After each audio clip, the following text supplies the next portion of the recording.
God's chosen ones, 7 soul pains that nearly break you, but secretly prove you're His. What if the pain that cracked you open was the same pain that heaven used to crown you? What if your rejection wasn't a sign that God forgot you, but a whisper that He set you apart? You're not being punished. You're being prepared. Not every ache is an attack. Some are assignments wrapped in silence. And if you're still standing, after all the spiritual loneliness, invisible wounds, and nights without answers, then hear this. You were never left behind. You were chosen. If your soul still feels like it's bleeding in places no one can see, this story was written in heaven with your name on it. Some of us were marked by God in ways the world could never see. Not with crowns, not with applause, but with pain. You didn't grow up dreaming of carrying spiritual weight, but somehow you always knew you were different, not better, just burdened, with dreams too heavy for others to carry, with tears you never got to explain, with prayers that stayed unanswered, not because God was silent, but because He was training you in the silence. You loved faithfully and still got left. You gave endlessly and still got overlooked. You obeyed and still walked through seasons that almost broke your mind. And the worst part, it didn't look like punishment to anyone else. But inside, your soul was screaming. You watched others walk away while you stayed. You watched doors open for them while yours stayed locked. Can you wondered, did I miss it? Did I mess it up? Or was I just not enough? But let me tell you something the enemy never wanted you to hear. You were never rejected. You were reserved. And pain was the proof that heaven trusted you with more. Because the ones God uses deeply, He wounds deeply. The ones He raises publicly, He refines privately. So if you've ever looked at your life and said, "Was faith hurt this much?" Keep listening. You're about to find out why the pain you carried was never a curse, but a confirmation. You weren't being broken. You were being built. Part 1. When they don't understand you, it's because you've been set apart. One of the deepest pains a chosen one carries isn't betrayal. It isn't even loss. It's being misunderstood. You speak from a place of sincerity, and they say you're being too much. You step out in obedience, and they call it pride.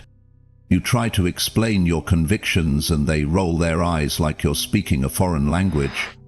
You're not loud. You're not arrogant. You're not dramatic. You're just awakened in a room full of people still asleep. And that awakening comes with isolation.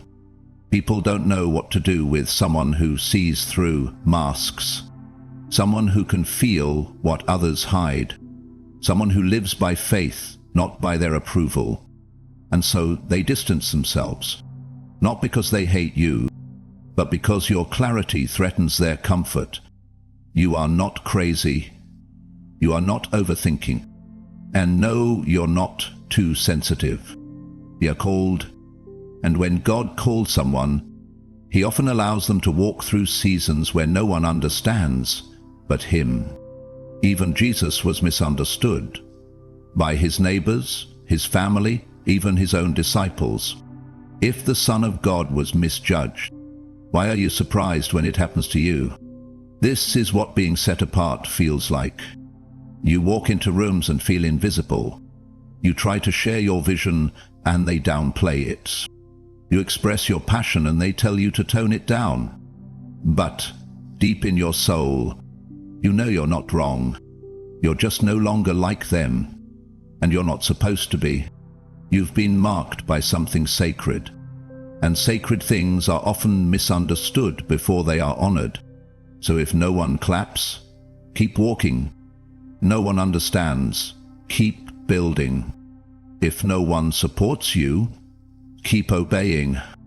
Because God is not looking for the most popular voice. He's looking for the most obedient heart. And when the time is right, the very people who once laughed will look back and say, "That must have been God, because there's no way she did that on her own." Until then, walk boldly. You weren't created to blend in. You were chosen to stand out. And when they don't understand you, smile. That's just heaven's way of saying, "I've set you apart." Part 2. When heaven goes quiet, but your spirit won't let go. There's a kind of loneliness that doesn't look like isolation on the outside, but feels like abandonment on the inside. You're surrounded by people, laughter, conversation, even prayer groups. But inside, it's empty. Your spirit is hungry, but no one seems to feed what you carry. You try to share your fire, your faith, your dreams, but their responses feel flat, shallow, misaligned. You're not being dramatic. You're not withdrawing. You're being separated. Because when God is about to elevate you, He starts by isolating you, not to punish, but to prepare. And the preparation begins in the silent places.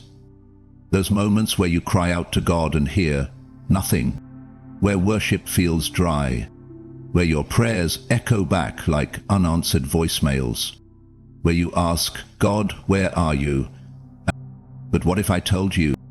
The silence is not absence. It's attention. God is watching, studying your faith when there's no feeling, measuring your trust when there's no confirmation, refining your heart when the crowd is gone, because chosen ones aren't built in platforms. They're built in prayer closets nobody sees. Spiritual loneliness isn't proof that God left. It's proof He's pulling you closer. He's stripping away distractions, detaching you from noise, so you can finally hear Him. This kind of silence isn't rejection. It's an invitation. Invitation to go deeper, to depend harder, to walk, even when you don't feel a thing. You're not crazy for feeling detached from the world. You're being connected to something higher. It's not loneliness, it's refinement. Because before God trusts you with the public, He teaches you how to stand in the private, and when He's finished, you'll come out of that silent room not just healed, but anointed, not just whole, but holy, not just ready, but relentless. So if you're in the quiet place right now, don't panic, don't retreat, don't give up, because silence doesn't mean God stopped speaking. It means He's training a warrior who doesn't need applause to keep going, one who's not addicted to noise, but anchored in truth. And that warrior is you. Part 3. They're not rejecting you. They're resisting the light you carry. Let's be honest. You tried to dim yourself. You thought maybe if you stayed quieter, smaller, safer, they would accept you. But it didn't work. Because the truth is, it's not you they're rejecting. It's the light you carry. When you're chosen, your very existence becomes a disruption. You walk into rooms and shift atmospheres, not because you're loud, but because your obedience exposes their compromise. You didn't preach. You didn't judge. You just showed up with purity, with power, with purpose. And that alone is enough to make insecure people feel threatened. So they slander you, mock your faith, distance themselves, smile to your face and tear you apart behind your back. And you're left wondering, but I thought if I followed you, people would love me more? Why does it feel like the more I obey, the more I'm rejected? But that's because you forgot something powerful. Light will always make darkness uncomfortable.